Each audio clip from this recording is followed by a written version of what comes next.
Welcome, everyone, to Session 5 of the 21st Annual Northwest Interlibrary Loan and Resource Sharing Conference. NWIL's land acknowledgement is read at our opening and closing sessions. To view NWIL's land acknowledgement statement, please visit our website, nwil.org, under the Land Acknowledgement tab. And we will drop the link into the Whova chat. Today's date is Wednesday, the 14th of September, and this session is titled Frontiers of Digital Lending and will be presented by Katie DeVittorio, Philip Gaddis, and Rose Nelson. My name is Johannes Loitz, and I'm your convener for this session. This session is being recorded with permission from the presenters. Because they retain the copyright to the information they are presenting, they may choose to request its removal from public viewing in the future by written request to the NWIL committee chairperson. However, at this time, it is planned that recordings will be made available once captions have been added. Attendees will be notified when recordings are available. To turn live captioning on, click the CC link at the bottom of the screen and select Show Subtitle. If you have a question during the session, please use the Q&A function in Whova, and I will post these to the presenter at the end of the presentation. When the presentation ends, please complete the post-session survey in Whova. That really helps us out. It's located on the conference homepage. NWIL and presenters appreciate and use your feedback. And I will drop that link in the chat as well. On that note, I will turn the session over to our presenters. Great. Thank you, Johannes, for the introduction, and I will go ahead and get us started. So if you want to go to the next slide, Philip.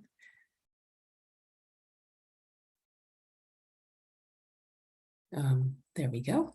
Great. So my name is Rose Nelson, and I'm at the Colorado Alliance of Research Libraries. And so I just wanted to give you a little bit of background about our organization and Prospector, which is kind of the backbone of this project. So we're a library consortium, and we were originally founded in 1974. We do a lot of things that library consortia do. We do group purchasing of e-resources for our member libraries. We also run a union catalog, and we do, called Prospector, which I'll be talking a little bit about.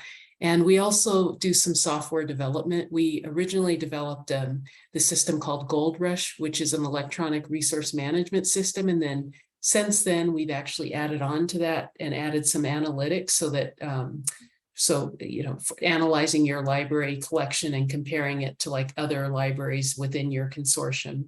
And so we have this library collection analysis, which is part of Gold Rush. If you want to go to the next slide. But today, my focus is really going to be more on talking a little bit about Prospector and how it's part of this project. So Prospector, as I mentioned, it's a union catalog, and it's really grown. It shows 50 libraries here. We're actually in the middle of a big growth spurt because we're adding the rest of the state of Colorado to Prospector. So it'll end up being about 200 libraries. So it's a very large system. We also have the University of Wyoming. Now they're actually a member of the Alliance. And so they participate in Prospector as well. And Wyoming doesn't have other like four-year academics, so it really made sense. They're just right above us. And so it really made sense geographically for them to join the Alliance. And, and they've been actually a member for quite a while. And then Prospector was originally developed back in 1999. And it's a system for discovery, requesting, and resource sharing. So really, Prospector, we are not like an ILL-based system. It's actually patron-placed requesting. And I think that's what makes it so strong, is that patrons can just go directly and make their own request. And the other thing that really makes this a strong system for us is that we have a statewide courier that gets things all around the state. And so that makes it much more affordable for libraries. And in terms of, so we have about 15 million bib records in Prospector and 35 million items. So it really is a very large system. We do about 500,000 fulfillments per year. And actually that number has kind of gone down when COVID first hit, the first year after when things started to open. It was a really large, probably like a 50% decrease, maybe even 25%. And so we're slowly getting back up to that 500,000 number. We're probably at 70% of that right now. We also, on Prospector, one reason this project works so well is that our libraries lend all kinds of materials. So it's, the traditional print things, but also DVDs and CDs, and also ebooks, which we're going to be talking about today, and streaming video. So those are, it's been great to be able to open it up to such a variety of materials. And I think that's really one of the strengths of the project too, is just being able to lend all types of materials. Next slide. And this one may be, and so now I'm going to turn it over, I think, to Katie, I believe, to talk more about SILLVR. Thank you, Rose. Yes, so SILLVR stands for Streaming Interlibrary Loan Video Resources. We are now in the third year of SILLVR. It's originally started out as a pilot in 2020. But the idea for SILLVR came around in 2017 when my library reorganized and we moved ILL from access services into acquisitions, and I was seeing over acquisitions at that time. And so when we combined the two, we saw this combination of increase in spending for streaming video. We were getting up to spending several $100,000 per year on streaming videos, but streaming videos didn't have ILL permissions. So we were started to think, could we perhaps create a program where we could ILL streaming video? And so we started talking to streaming video vendors and acquisitions, and were very, very happily surprised by the positive response that we received. Almost all of the vendors that we talked to were very excited about being able to allow ILL for their videos. There were just a couple of roadblocks that we experienced in terms of implementing, and that was the capacity of a lot of the vendors to create the technology to do that. And then the second thing was that the technology really wasn't there. Every streaming vendor has a different platform, and so that was one of the big hurdles. In terms of partnering, we partnered with the Colorado Alliance of Research Libraries to use Prospector as the resource sharing platform, and that has been amazing. Working with Rose and the Alliance has been really great for the discovery. All we had to do on the library side, since all of our records within the Alliance are already in Prospector, was just to make those streaming video records requestable. Previously, they had been non-requestable in Prospector. So workflow was already easily available there. We originally launched in 2020 with SILLVR. We launched with two vendors. The first was SWANK, and the second was Films on Demand. They each had their own unique workflow. Films on Demand that first year actually created a platform where we could go in and generate our own URL and send that off to the patron. And that was really, really great. SWANK was a more manual process where we actually had to email SWANK and ask them to create the URL for us and send it to us. So it was a little more mandated. We're now, as I said, already in our third year. Next slide. And so this current third year, SWANK is still participating. They're still have been a partner for the whole 3 years. And for those that don't know SWANK, they have popular feature films. We have a subset of around a couple thousand, part of the pilot, the program. And when we first started the program back in 2020, there weren't very many libraries that had SWANK content in the Alliance. So we did add additional subscriptions. It would not have been a successful program if no one had the SWANK content to actually lend through ILL. They do restrict lending to academic libraries because of the licenses they have with the Hollywood motion picture companies. It only is allowed for academic libraries, and they don't allow public performance rights. And this last year, this third year, we were able to expand SWANK lending to Mobius consortia. So in addition to the Colorado Alliance, now Mobius also is a part of this pilot. Next slide. And this is the portal that SWANK created for this program. So anytime a library requests a streaming video, it's added into their portal for SWANK. So it would show up just like other videos that they have content to, but it would only be there for a limited time, the ILL term. Next slide. Alexander Street joined us in the second year, and they are again participating in this third year of SILLVR. We have with them a subset of over 5,000 streaming videos. They focus on educational and documentary, so it's very different than the SWANK content. They didn't require any additional funds because there were already a lot of libraries within the Alliance that had subscriptions, so there was no need to add additional ones. And they do allow lending permissions to all types of libraries. So public, academic, special, there's no restrictions there. Next slide. So when we started SILLVR, we made sure to negotiate a lending length of 21 days for patrons to access the streaming videos.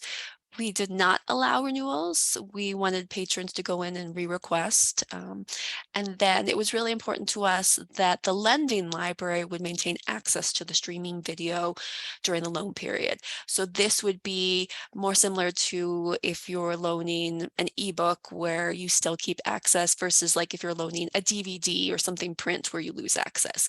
We didn't want our patrons to lose access to the video just because we were lending it to another library. Next slide. So here's just a brief SILLVR workflow. So the patron goes into Prospector and they can find the streaming video that they want. They request it just like they would request any other content through Prospector. The lending library receives a paging slip, and then they either, when we had Films on Demand that first year, they would actually go into a portal and generate their own URL.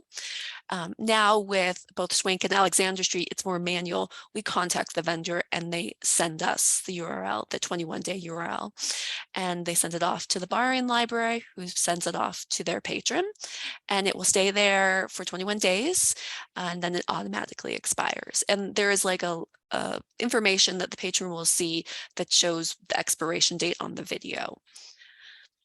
Next slide. So just some brief trends that we've seen in the 3 years of this program. Really, the majority of the requests are coming from public libraries. And that makes sense to us because the academic libraries own the content more often, and the public libraries haven't purchased this. So their patrons are discovering, finding it, and it definitely is an opportunity for public libraries to see interest from their patrons and potentially start purchasing. The first year of the program, there were an additional over $100,000 of new sales to the vendors that participated because they participated in this program. So there definitely was an increase. The benefit for vendors is real. They are seeing increased sales. And then we didn't have the same titles lent over and over again. Really, the majority of the titles were lent only once. And I will mention briefly that Films on Demand, as I said, participated only in the first year. They had some management changes and some licensing issues on their end that they discovered, so they weren't able to participate in year 2 and 3. We'd love for them to come back. So if anybody is considering doing a program like this and you are a customer of Films on Demand, feel free to bring this up and ask them to rejoin the pilot because we'd love to have them back. Okay, and I will pass it off, I believe, to Philip now. Thank you, Katie. So I'm going to talk about another ILL pilot program that we have going on right now through the Colorado Alliance and Prospector. And this is the Proquest EILL pilot program. Oops. All right, so talks actually began about a pilot program with Proquest as far back as 2019. However, real work began on this program in 2020 with Proquest negotiating with vendors, trying to get vendors on board with the pilot program. And we continued work on it throughout 2021, testing workflows, and everything was finalized. And the pilot was launched in January of 2022 and is expected to run at least through December of 2022. The pilot is actually spread across 3 distinct geographic regions, California, New York, and Colorado.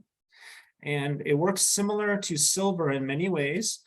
It also uses Prospector as a backbone, and it also represents a partnership between libraries, publishers, and vendors, and in this case, the vendor is Proquest.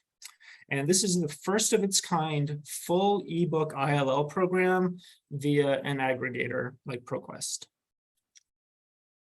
So when Proquest was trying to get publishers on board with this, they had a few different points for their rationale. In their presentation on the road to whole ebook ILL, Proquest stated, interlibrary loan is an important part of resource sharing for libraries worldwide, and the pandemic only emphasized the need to facilitate lending across libraries in response to shifting library budgets and expanding virtual learning environments. While ILL services have expanded to include support for digital lending, there is no scalable solution for aggregated whole ebook lending. Supporting a shift to whole ebook lending offers an opportunity for publishers and libraries to collaborate on how best to address challenges and leverage the affordance of digital content and workflows. So further on their rationale, they said ILL is a method to provide access amid finite budgets and limited physical space. A central feature of ILL is fulfilling niche requests that currently are unavailable for ebooks. And back when these negotiations are going on, we were still, in full-blown pandemic mode. And so the COVID pandemic had forced institutions to pivot to virtual learning and had led to a loss of access to physical collections. And libraries' budgets just did not allow for purchasing all of their physical ebooks, all physical books as ebooks. And so ILL became increasingly important.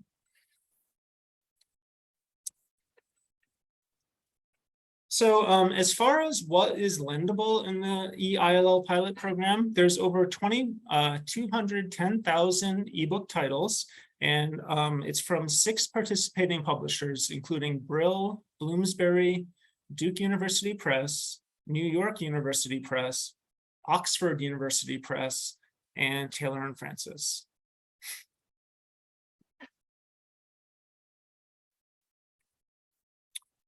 And the libraries that are participating, as I mentioned earlier, are spread across 3 geographic regions. In California State, it's San Diego State University and Fullerton.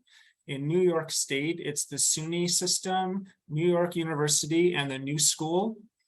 And in Colorado and Wyoming, it's the Colorado Alliance of Research Libraries and Prospector Libraries, including the University of Wyoming.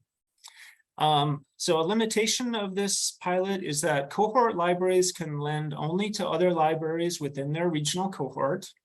And the workflows vary by cohort and by the technology in use in each system. So when I talk about the workflows, primarily we're going to be talking about our workflows here with Prospector, although there are very many similarities across all of the different regions.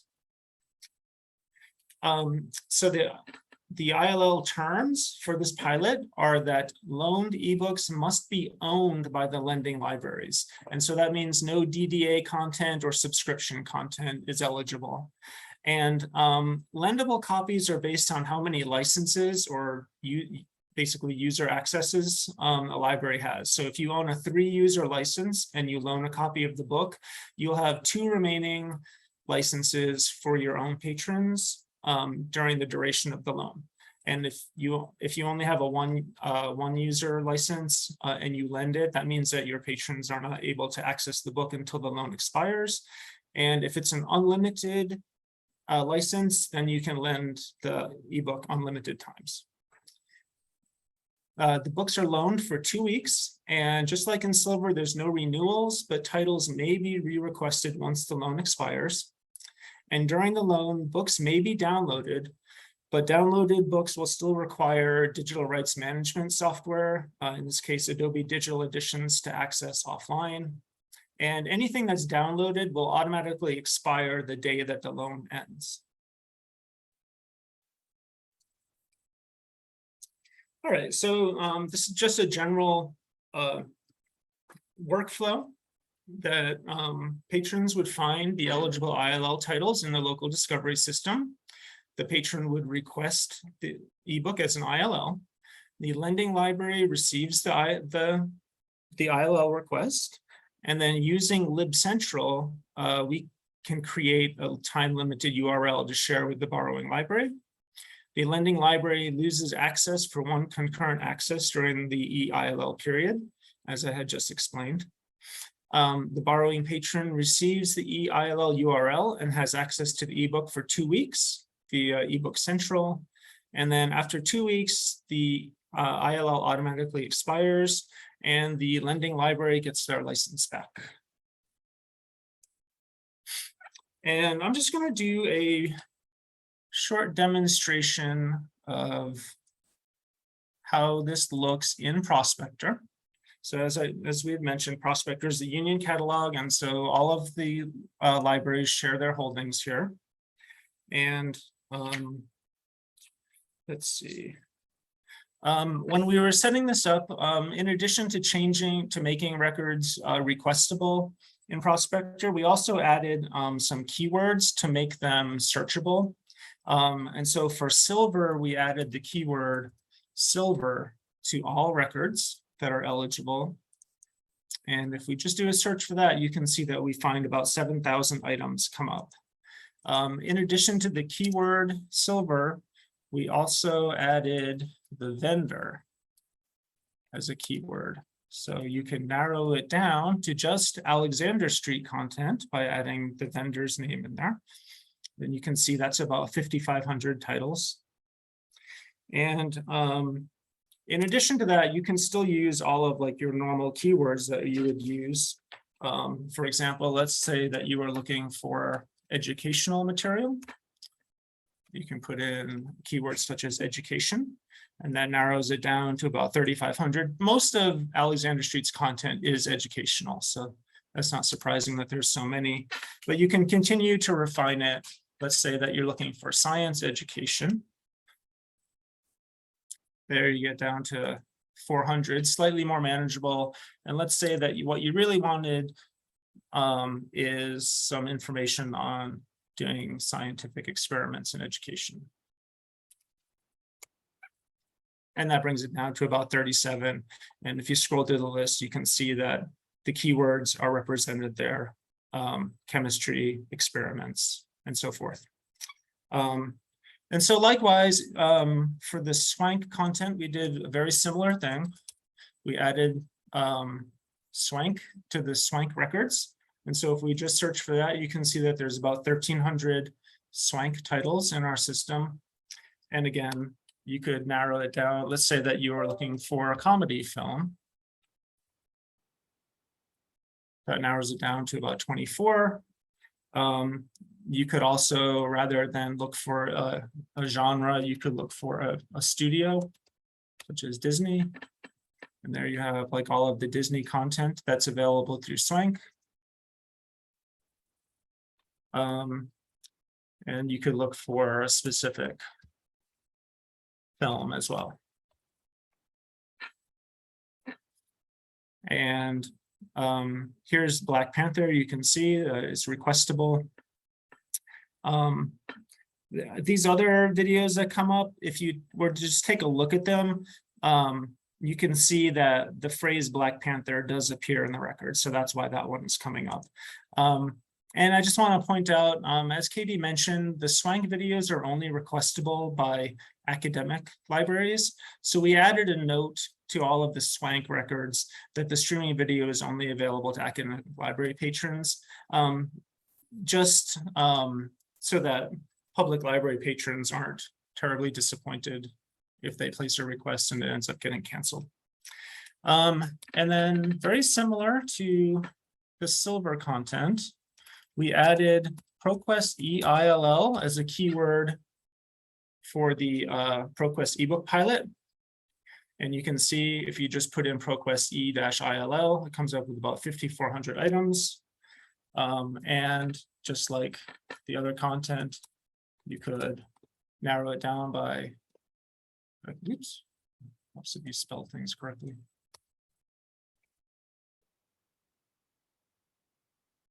You could narrow it down by subject area.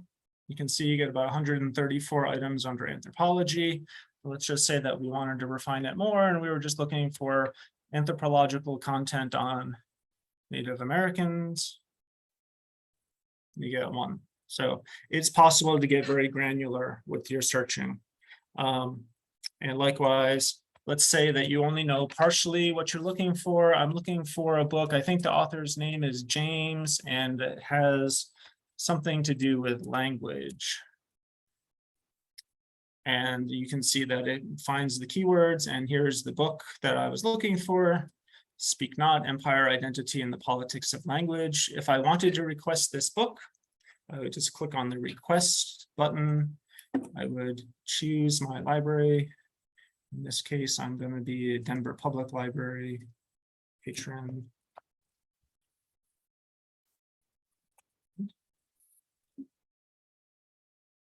One of the artifacts of Prospector is because it was designed for mostly print materials, you do have to pick a pickup location,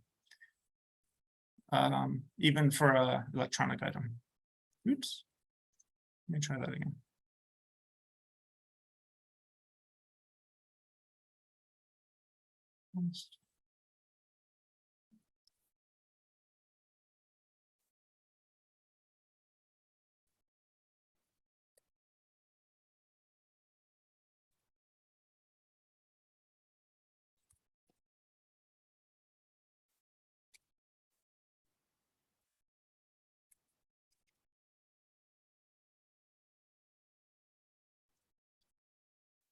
Doesn't really matter which one we pick.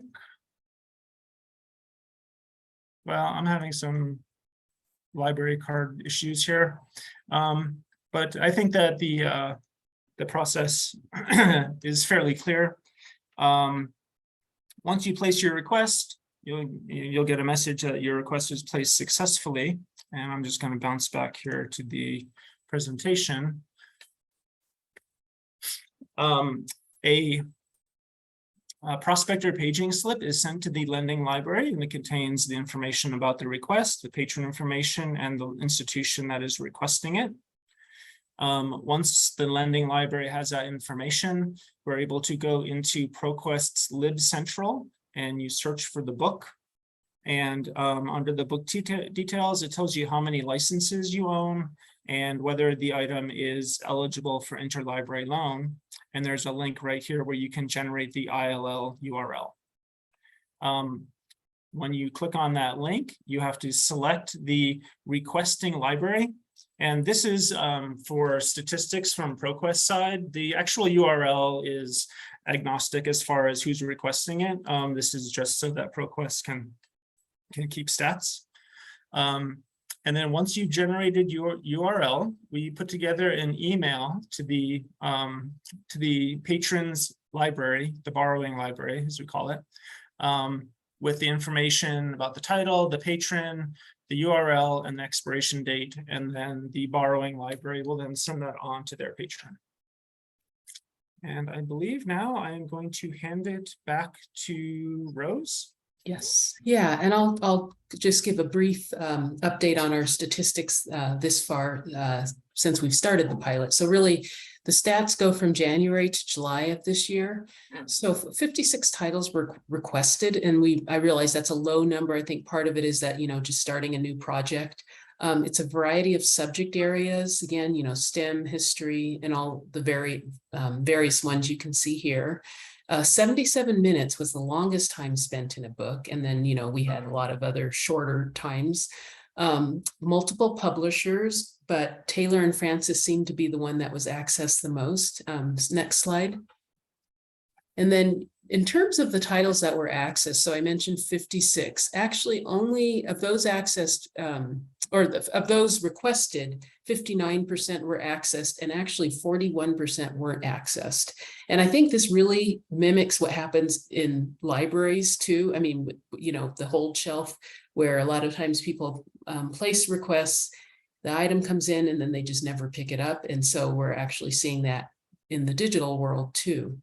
Next slide. And then this is the number of lends by our lenders. So we have Auraria, University of Wyoming, and Colorado Mesa. And Colorado Mesa is a much smaller school up in the mountains. And so some of this might be just the number of items that the library had. Colorado Mesa, I think, had 116 of these Proquest ebooks. But again, it'll be interesting to look at this after we've actually built up some time with Proquest ebooks and see how these numbers are reflected. Next slide. And then in terms of lends by library type, and this is really similar to all of our other e-lending programs where publics are really the strongest requesters. And in some ways, this really makes sense because this is normally content they wouldn't be licensing anyway. And so it's nice to say that, it's nice to see that we can use Prospector for this resource sharing and to really get things out to libraries that wouldn't normally be able to get this content. So these are kind of numbers that we like to see. And I believe that's the last slide on the Proquest stats.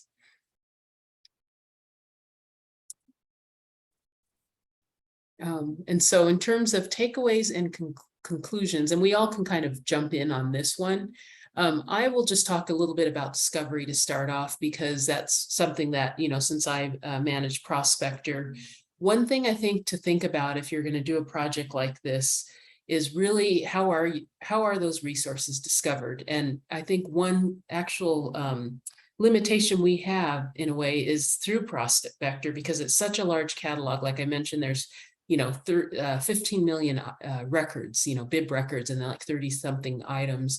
And to be able to make that visible, these things kind of get lost in Prospector in a way. We do have a header that says, digital lending, but I think what would be really great, and we can't do this with Encore, is if we could actually feature these collections, so I think you really have to do some pretty heavy duty marketing to get the word out and to figure out use cases, I guess, and working with libraries as to why they would borrow these things. So I think that's part of the struggle here, is that there's just so much in Prospector that it's hard, someone pretty much has to stumble upon it to find it. And even though we do have the keywords that make it searchable, really that maybe the librarian might know that, but the patrons don't. So that's one of the things I would just mention, is that if there's a way to make the discovery or even marketing, that would, I think, help really boost the numbers.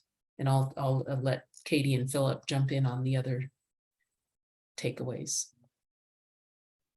Yeah, so my takeaway is keep asking for what you want. It definitely took a couple years, I think, with all of the vendors to actually get the pilot up and running. And so if anybody in the audience, they want to participate in the Proquest pilot, go reach out to Proquest. And you may not be able to participate right away, but maybe in a few years. Or if you have other vendors that you would like to start offering ILL, go and ask them. And it just may take a while, but in my experience on the acquisition side, you're not the only one asking. So if you have multiple people from libraries all over the country asking for the same thing, it can happen. When we first started the SILLVR project, I think none of us thought it would actually happen, and it did, because we kept asking. And again, the vendors were very receptive and positive. It just took a while to get the technology and workflow going with the SILLVR side. So yes, ask and ask and ask again. Okay, and I think my takeaway or conclusion is that you should focus on creating beneficial partnerships for all sides. When negotiating with your vendors, emphasize library's values of equity and inclusion. You'll find that even though vendors are businesses and of course they always want to keep an eye on the bottom line, they also do value equity and inclusion. And I think that keeping that as your goal and your focus will help sway the vendors. Also, make your purchasing decisions based on vendors or aggregators and publishers who allow ILL. Reward their good behavior, and that's the best way to keep it going. And vendors and publishers like to make sales, of course, so encourage the use of ILL data to inform your purchasing decisions. You know, if vendors see that ILL benefit them, both in terms of their values, equity, inclusion, but also if it benefits their sales, they're really going to keep doing it. And so I would say that that is going to be a primary consideration. I think that's our presentation. We're happy to take any questions that you all have. Thank you, everybody. Great presentation. We have lots of questions and they have lots of upvotes, so definitely a lot of excitement about this topic. Nice. We have, the first one is SILLVR open to libraries outside Colorado? No, not, oh, go ahead, Philip. I was going to say, so yes, but like with an asterisk, because we have a sort of a sister partner consortium called Mobius, and they're mostly Missouri, Kansas libraries, and they are eligible for the SWANK content of SILLVR. We negotiated with SWANK and they agreed to expand their lending to Mobius. And so Mobius libraries can access Prospector through their Mobius catalog and can place requests for SWANK content. But outside of that, it's limited to just Prospector libraries, which is mostly Colorado, and then of course the University of Wyoming. And I just wanted to jump in, Johannes, to make sure that there's another question that came up through the Q&A.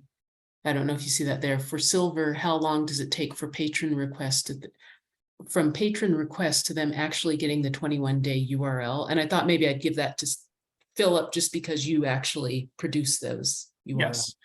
Yes.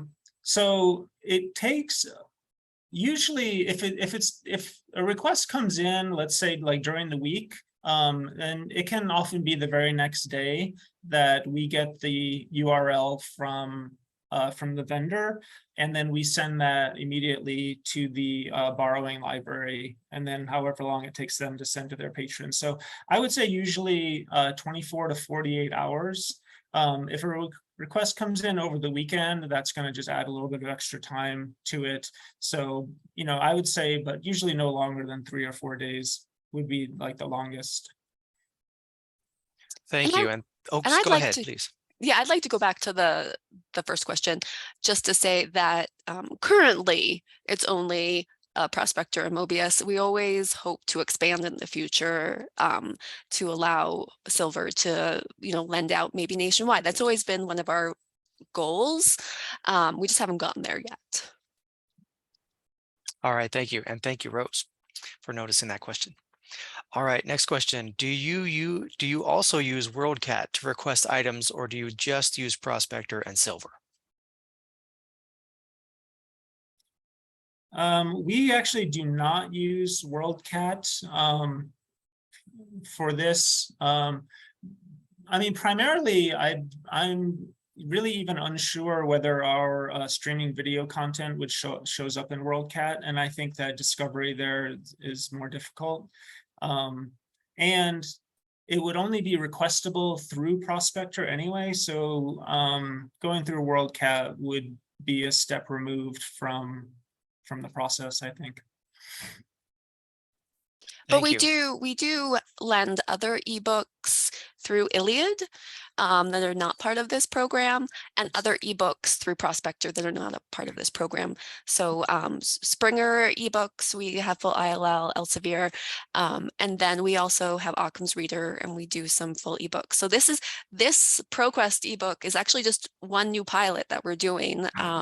We are very excited to see all the full ebook lending that is happening and growing. Awesome, thank you.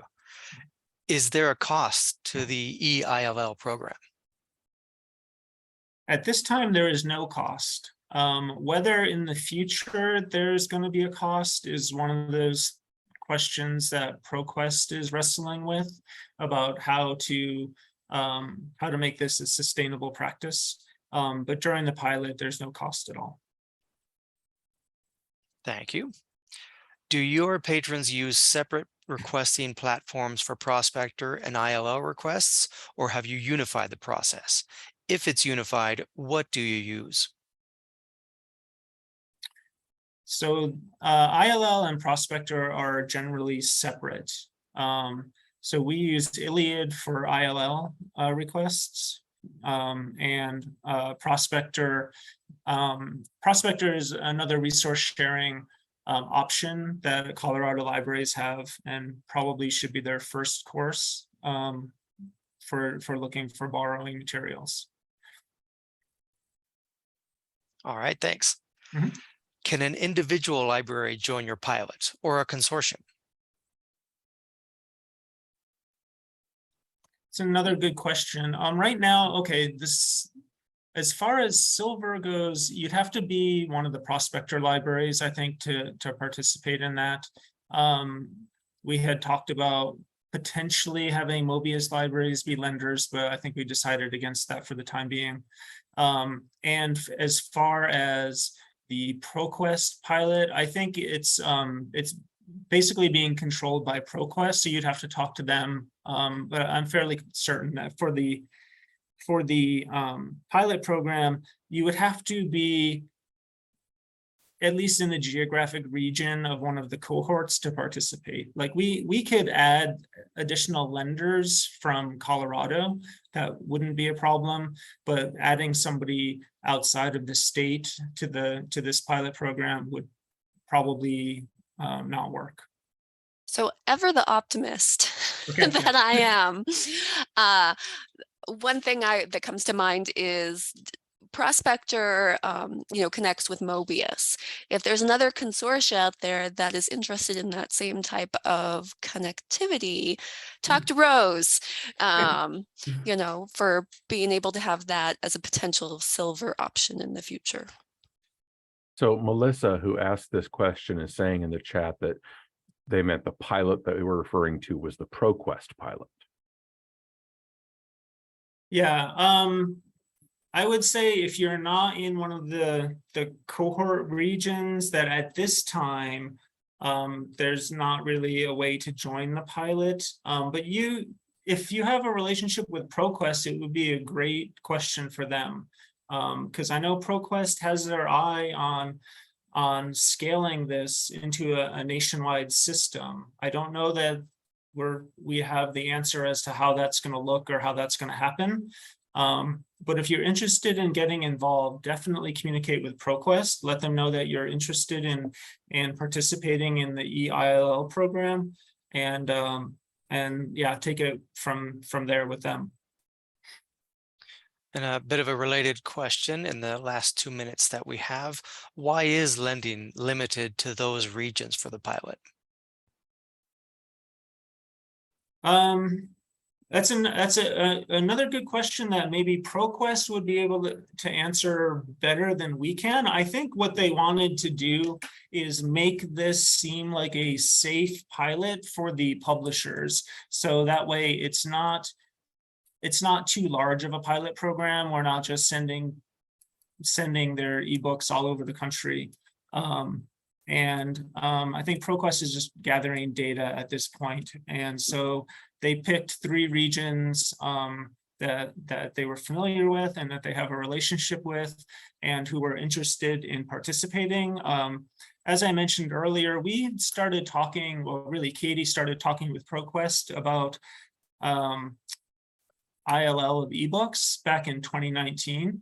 So this has been something that we've been talking to them about for a while. And so that is why we are involved, is because it's something that we've been asking about. So definitely, like Katie mentioned earlier, ask for what you want. And there's a pretty good chance that the vendors will work with you. And the other thing I will say real quickly, I think one of the reasons it's worked kind of naturally is because we already have this resource sharing system. So it's these clusters that were set up, these 3 different, New York had something, California had something. So if you have a system like a Prospector or something that unifies all the libraries where you're already doing resource sharing, it's just another resource sharing thing. And I think that's what kind of makes it work. It's within our scope. Mm-hmm.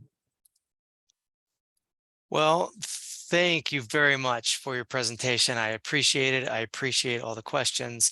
I do want to remind folks that if you could do your post-session survey, that would really help us out a lot. Good luck in expanding your frontier of digital lending. Thanks again, everyone, for coming, and I hope you all have a great day. Thank you. Thanks. Bye. Bye-bye.